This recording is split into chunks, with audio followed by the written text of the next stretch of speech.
What do you think is the next big breakthrough that's going to change in terms of like how technology and people get along? You think it's going to be a robot sex doll?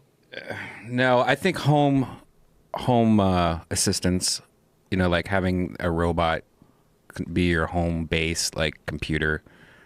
I don't know, like these Alexas and all, like Apple's about to release theirs and Google has released theirs. And have you seen the autonomous robots that monitor parking lots? No. Yeah, I tweeted it, I think yesterday. But definitely robots. We're going to give up our security and all our privacy at the same time. We're going to be fine because the robot's going to be watching us. Keep an eye on me, robot. There's going to be zero privacy. Zero. It's real close. It's already there. But I mean real close to not just regular zero privacy, but like no one ever has a moment alone ever. It doesn't exist anymore. Like it'll slowly erode, and then you go into the mountains, then they'll put cell phone towers out there, and then that's going to be it. Whatever the technology is, it's going to be, you're going to know where everyone is at any moment, and we're going to really get to know each other. Yeah. What do you got, Jamie? I was looking up for the thing. I saw, it wasn't on your Twitter feed, I guess. I saw a video of like autonomous parking robots moving cars in and out of spots. And I didn't put it on Twitter. I thought not. I did. Shit. It was I'm pretty sure I retweeted it. You know what it does, though? I think I retweeted somebody else saying, hey, this is happening, or something like that. So it's probably not that clear. It's one of the more recent tweets. It's happening, Brian. They're going to be flying around us, like, monitoring us. You saw that one robot, I think it was in San Francisco, it beat up homeless people or something like that. Good move.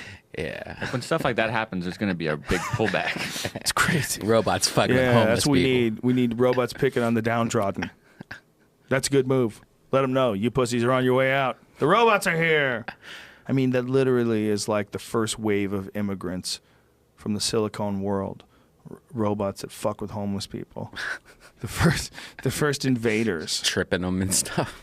iRobot. The thing about iRobot is you'd watch it and it was made just at the right time. It was made where you didn't think it's ever possible. It's made at a time where this is pretty cool. Like, yeah, man, the future. Yeah, I could see it being real. But you didn't think it was really possible.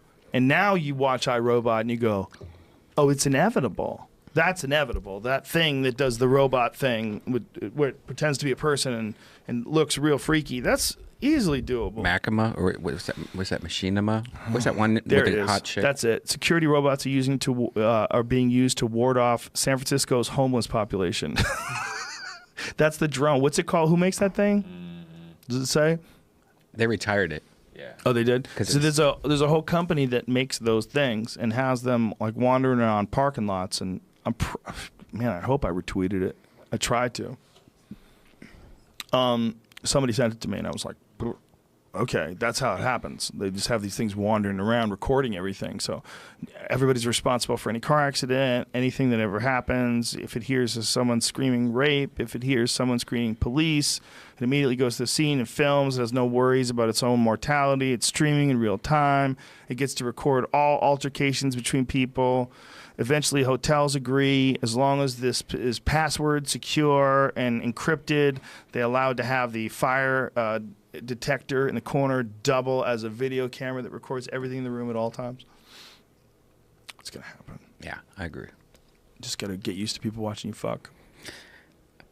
Are you ready? I took the sticker off my webcam on my laptop a long time ago, Joe. They can watch me all I want. I don't know why I'm more nervous about this in 2018. This is what's silly. I mean, it's become accelerated. Like I'm more nervous every year when it comes to technology because I'm not nervous in a way that I think it's totally 100% negative, but nervous in the way like it just seems to me that we might be in the middle of something and not be paying attention. Like that it's happening so fucking fast that we're caught up in it, and it's just this wild wave of change, and I'm just trying to make sense of it while it's happening. But then there's something about like numbers. Like I used to think that saying like the year 2017, 2000, it's stupid. Who cares what year it is? It's all just now. But no, there's like a way we feel about it differently. Like you go, it's fucking 2018, dude. It's like You have a feeling about you now. It's like we're very, very far ahead in this game. This is the future. 2018, that's a crazy number.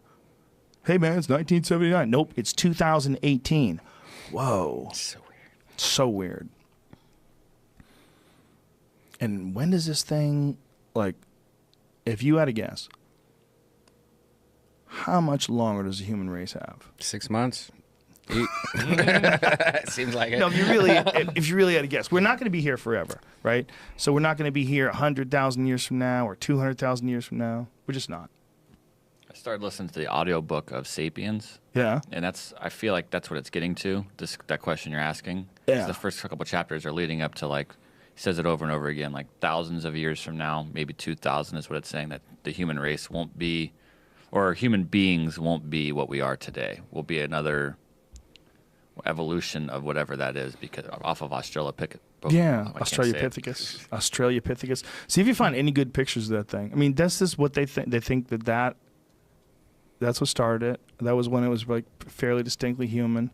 It's gonna keep going. It's gonna go to some new thing. There it is. Look at that thing. I mean, that's so close. It's like a walking upright chimpanzee. And then that got smarter, and that got smarter, and things kept going. But the thing that really fucks you up is it's not that long ago. Like, I think Australopithecus was less than 2 million years, right? Mm-hmm. Sounds right. And then there's modern Homo sapiens, which they think are somewhere in the neighborhood of 300 to 500,000 years old. They keep moving it around a little bit when they find some new dead guy. They find some new bones, and they're like, oh, this one's older. They're kind of guessing. I want to say they're in the neighborhood of 300,000. That ain't shit. Dude, that ain't shit. That just happened. If that's when they really started, that just happened. So you're talking about 300,000 years from now? Woo. That's crazy. We're going to be made out of gas. We're going to be like those fires that are on petroleum. You won't be able to see us. Our intelligence will be all pervasive. We'll have one operating system that we share with Mother Earth. They'll plug it into our brains. We'll plug into the ground. And we'll become divine. How about that? No? I don't know. No one's. That's how high I am. You're like, let him go. Just let him. He'll come back. Well, I always wonder what they thought about this 200 years ago, 150 years ago. What they thought. I feel like they thought that the world was going to end too back then. Yeah. Like they were probably everybody's always 25 thought years away from it ending. Sure. I mean, anytime anything, especially back when there was no media, anytime anything catastrophic happened in your area, you thought that was going to be the end. And the moon was made of cheese. It's really weird how recent that was. That's what's weird. When you just think about hundreds of thousands of years, it seems like a long-ass time. But it's not when you talk about the shape of human beings and what's happened in that amount of time, especially in the last few hundred or few thousand years. Just all you need is sick. If you want to like really impress the shit out of people, give me 10,000 years. 10,000 years ago and 10,000 years now. You're like, wah! You'd freak out. There's no other time in history that would be the case. Like every other time in history, 10,000 years would be like, whoa, oh, they figured out how to make cooler houses. Like, whoa, oh, he's riding an elephant. How do you figure that out? Like, whoa, oh, that bow and arrow is way better than my bow and arrow. Every 10,000 years is no big deal. And then all of a sudden, one 10,000 year period, and you have everything. You got the pyramids, you got space travel, you've got the internet, you got video, photography, 3D printers. Every time you say something like this pops in my head, the end of Gangs of New York, where it shows that montage of the 100 years or so of New York changing. And I just think about how that's only 100 years, and New York changed from this crazy nothingness, even though it's really big then, to like tons of skyscrapers and bridges and all of what it is today. And it wasn't anything close to that back then, and that's like 100 years. And you're talking about 10,000. Wow. And that's so much more time compared to 100. Yeah, that's an amazing montage. Time lapse. What would you call that? Yeah, it's time lapse. Look at that. That's incredible. New York City's a freak out, man. And even more crazy. Look at that. It keeps bigger. going. Yeah. And that's even bigger now. Oh, my God. Twin Towers aren't there. Yeah, New York City is a genuine freak out. Unless you've been, you should go. if you've been and you get it, you're like, yeah, it's nuts. I love going. But if you haven't been, it's a paradigm shifter because you realize that it's possible.